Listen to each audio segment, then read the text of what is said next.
Bapak Ibu saudara-saudari yang terkasih, kita akan mendengarkan renungan. Marilah kita berdoa. Kasih karunia dan damai sejahtera dari Allah Bapa kita dan dari anaknya Tuhan Yesus Kristus menyertai kamu.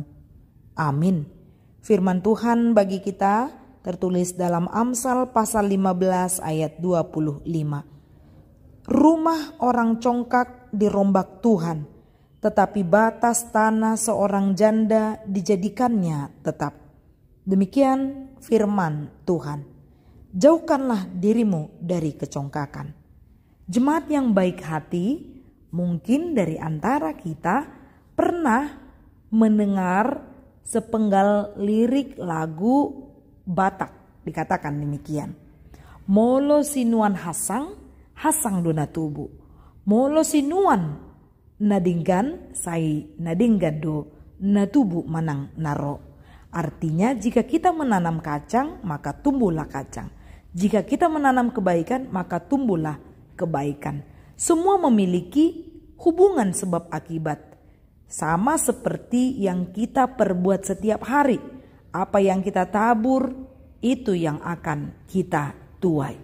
Dalam nas ini jelas sekali diperlihatkan bahwa Allah sedang menentang kehidupan orang congkak.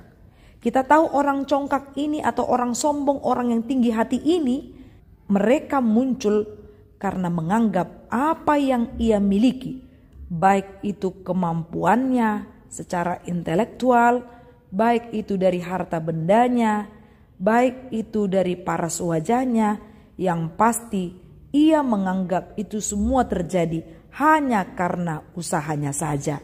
Dan dia sedang meniadakan Tuhan ketika ia berperilaku congkak. Saudara-saudari yang terkasih, Allah menentang dan bahkan marah. Dalam nas ini diungkapkan rumah orang congkak dirombak Tuhan. Rumah adalah gambaran harta. Rumah adalah gambaran apa yang dia miliki. Dan bahkan sewaktu Allah di dalam nas ini mengatakan bahwa ia akan merombak rumah orang congkak, bukan hanya sebatas diperbarui, tapi Allah sedang marah kepada orang yang congkak supaya ia disadarkan akan pikiran hatinya yang sudah dikuasai oleh keinginan duniawi atau hanya dikuasai oleh harta benda yang ia miliki. Untuk itulah secara garis besar Allah tidak menginginkan kehidupan setiap orang hidup dalam kecongkakan. Jangan sampai Allah marah terhadap diri kita. Dalam Yakobus pasal 4 ayat 6 dikatakan, Allah menentang orang yang sombong, tetapi memberikan kasih karunia kepada orang yang rendah hati.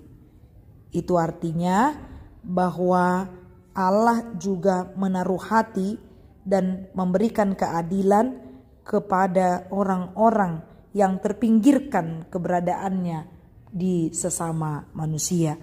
Seperti seorang janda.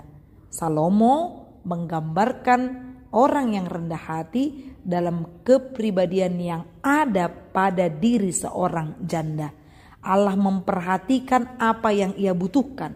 Justru Allah lebih menaruh hati kepada orang yang hidupnya rendah hati.